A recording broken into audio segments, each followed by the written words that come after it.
Marina Zucker. Hi, Chris. I'm curious about knowledge reports. Are they more of a quick, informal note you scribble down, or is there a standardized form? How long are they usually? Do you get into great detail? Do people ever make them up, or is there an effort made to verify them? Is it seen as a good thing if you write a lot of them, or does that implicate that you're surrounding yourself with too many bad people? How is a person confronted when they get a knowledge report written on them? Is the writer involved in any way? Do they get feedback of what has been done? And detached insight. Reading other people's posts and comments, I'm a bit confused about the role of Scientology's global and continental management when it comes to ethics, reports, and investigations. Could you please tell us more about how this branch of Scientology functions? I remember people mentioning that Marty Rathman, as Inspector General of RTC, was in some way responsible for supervising ethics globally. Is that true? All right, let's talk knowledge reports. Let's really get into the down and dirty details of this. Scientology is a snitching culture. So therefore, every member is encouraged to report outnesses or, error, things they're seeing, rule violations mainly, on the part of other Scientologists. And this is just kind of, embedded in the culture of Scientology. It's all based on a policy letter that Hubbard wrote called Knowledge Reports. And in the mid-60s, he came up with a bunch of different reports that you could write, a bunch of different kinds of reports, a damage report. These were called staff member reports. Originally, it was for the staff. And they were the ones who were writing these reports, inter-organizational reports that would be distributed throughout the communication system of the organization and were meant to deal with rule violations, policy violations, things like that. If you had knowledge, the idea with and you had about, 20 different kinds of reports because you didn't just have a knowledge report. You had a breakage report, or a damage report. You had, a commendation could be a kind of report. But a knowledge report was if you had knowledge of something that was wrong. And the format for this was the way dispatches or reports are written in Scientology is you write who it's going to at the top and then your name and post title or your job title right below that. And you put a little arrow directed to the person it's going to, and then you would use carbon paper or print multiple copies, and you would CC, carbon copy, other people who needed to know the information. And sometimes Scientologists get a little enthusiastic about how many people they think need to know things. I mean, there are, to the point that probably, 50, 60, 70%, I don't know, of the reports I saw over the years were CC'd to RTC, the Religious Technology Center, or CC'd to, very senior people. Sometimes people would CC David Miscavige directly. And or the local RTC representatives on very, very small, no big deal kind of issues. Joe Schmo was late to course, and and he said he had to stop and get a bagel on the way because he was hungry. CC David Miscavige, right? I mean, that's a little bit ridiculous, but you see Scientologists do that sometimes. They can, they get a little wild about it. You ask a lot of questions here as far as how long are they usually? Depends. I've seen knowledge reports as short as one sentence, and I've seen them as long as 100 pages.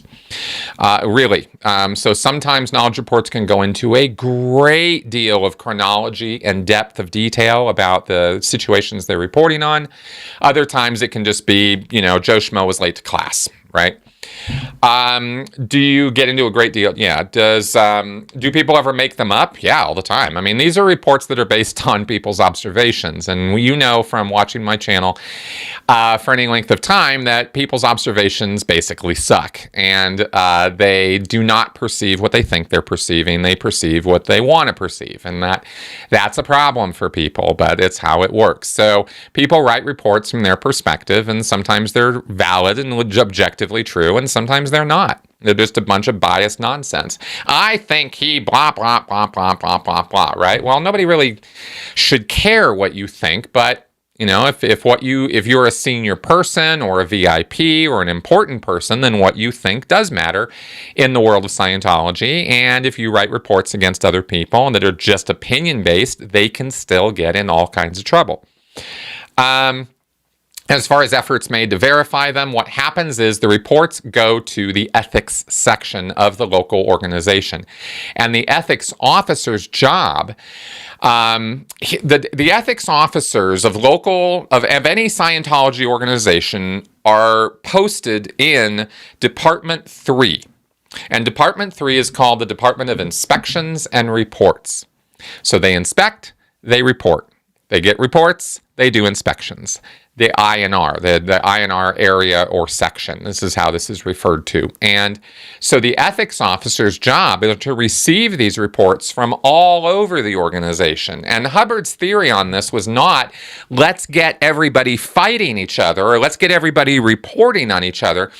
I mean, ultimately, that's what happens, of course, but what the intention was, or the idea was, that the ethics officers would go around and visually inspect the organization every day, but they would also be receiving these reports. And the reports would pile up on individuals who were chronically screwing up or who were really messing up the organization.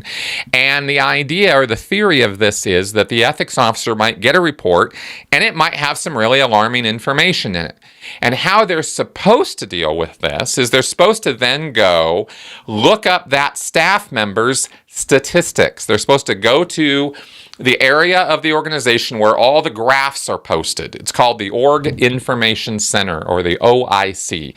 It's a military term from CIC, Command Information Center. And the graphs for all of the different parts of the organization are all posted there, and they're kept up to date every week. So the ethics officer could take this report on Joe Schmo, and let's say it says that he was out drunk all night, partying, and setting a bad example for Scientology, and how dare he, and, sign much love, nosy misses, right? So the ethics officer takes this report, goes and looks at Joe Schmo's statistics, and if they are going up, he leaves them alone. Hey, the guy's producing, he's doing his job, he has what's called ethics protection. If his statistics are going down, if last week he was down stat, he didn't produce as much this last week as he did the week before, or generally speaking over time, the statistics are going down. Now we have what's called a bad indicator. This guy's off getting drunk after post. His stats suck. This guy's now in trouble. And the ethics officer would then wrangle him in, put him on an e-meter, start asking him sharp and pointed questions about what he's been up to, what's up with this report of him going out getting drunk, and maybe there are other reports about Joe Schmo slacking off, screwing off, messing up, and those are also going to get taken up, and Joe might end up getting a whole sec check because of that kind of investigation. It's up to the ethics officer as to what to do about it. He's the one who decides whether discipline is necessary or whether the guy should just get a pass based on how well he's doing his job. Now, when you have an arbitrary ethics system like that, where it is up to an individual as to what he's going to do with somebody, then you have individual decision points which will violate those policies of up and down statistics. Hubbard says in his policy letters that if your statistics are going up, you can get away with murder. But that is not true. You will get in trouble all the time for having your statistics going up if you piss off the wrong people at the wrong time. And that's how I got to the RPF, for example.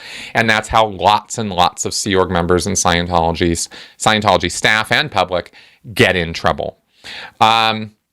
Obviously, this filtered down to the public level where public started writing reports, not just staff members. And they write reports on each other. They write reports on the org. They send them up and down and this kind of thing. And they all get filed in ethics files that are kept on every single individual in Scientology. Every individual has a file. It's called an ethics file. And every report that gets written on you and sent to ethics is filed in there. You don't have access to it. You can go in and request to see what's in your ethics file, but an ethics officer has to be there with you. And you don't necessarily always get CC'd on reports that are written on you. There is a specific kind of report that cowardly Scientologists who don't want to inform other people that they are reporting on them, they will write this specific kind of report that is not a knowledge report. It's called a things that shouldn't be report. And you just title it, Things That Shouldn't Be. Joe Schmo eating candy in the course room or something, right? And I saw Joe eating in the course room and I thought that was off the rails. And, maybe it's lunchtime or something. No big deal, right? But here's this things that shouldn't be report. And this is a way of not anonymously, you still have to sign your name to it, but it goes to ethics and you don't have to send a copy to the person that you wrote the report on. And this is one way that the snitching culture has really developed in Scientology, because you're encouraged to write a things that shouldn't be report if you don't want to write a knowledge report and deal with all the repercussions and backlash of the person who now knows that you have written this report on them. Also, the other thing that happens is people will write knowledge reports as they're supposed to, but they won't bother to do the CCs. They might even write the CCs on the report of who should be CC'd, including the original person who's being reported on, but then they won't send them a copy. And that happens all the time too. I probably had, I had tens of reports over the years written on me that I never saw until I saw my ethics file, right? And could see some of the reports. Sometimes when you get confronted on this stuff by the ethics officer, it's the first time you're ever seeing or hearing anything about it. You're like, what? I didn't do that. And that's, of course, why the ethics officer is sitting there confronting you on it, is to sort of deal with and hash out what the truth of the matter is. So that's kind of how it works. And if, by the way, a person is written up, if a knowledge report is written, and the person who's being written up says, well, this is false, this is wrong, that person can then write a request for withdrawal. And it goes back to the person where they explain, hey man, it was lunchtime. I was eating lunch in the course room because it's lunchtime and I'm the supervisor and I couldn't leave. Could you please withdraw this report? It was not an ethics violation for me to do this, and it's really not okay. You wrote me up for that. Please, respectfully, please withdraw this report. And if you, don't manage to piss the person who wrote the report off, if you don't piss them off in the process, then maybe they'll withdraw the report, but more often than not, they won't.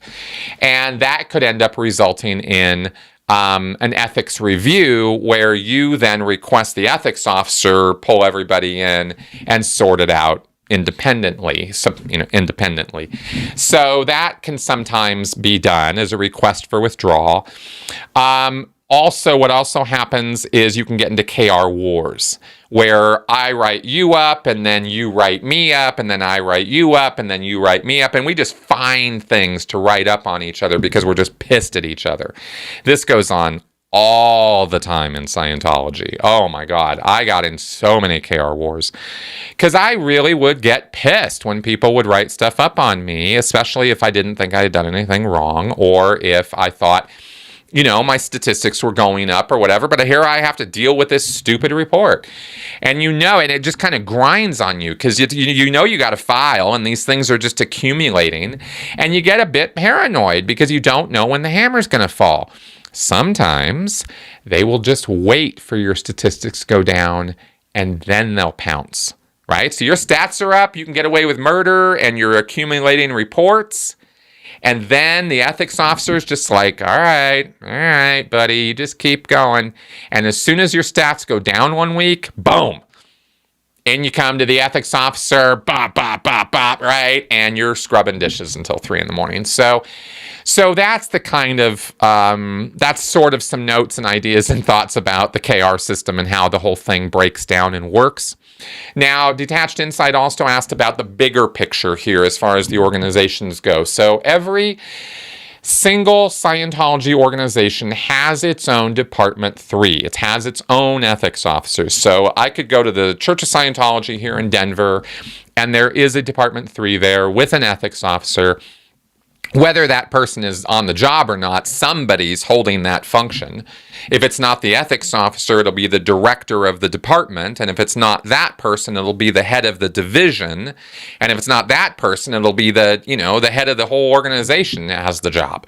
But somebody's got the job of doing that function. And there is a sort of a network of this in Scientology where you have I did a whole video breaking down the organizational hierarchy of Scientology, but every one of these organizations has its own ethics section. And then you asked about Marty Rathbun. So his job here, you have at the very top of this whole hierarchy, you have the Religious Technology Center, and that's the organization that is run by David Miscavige personally. And Marty Rathbun was the Inspector General for Ethics.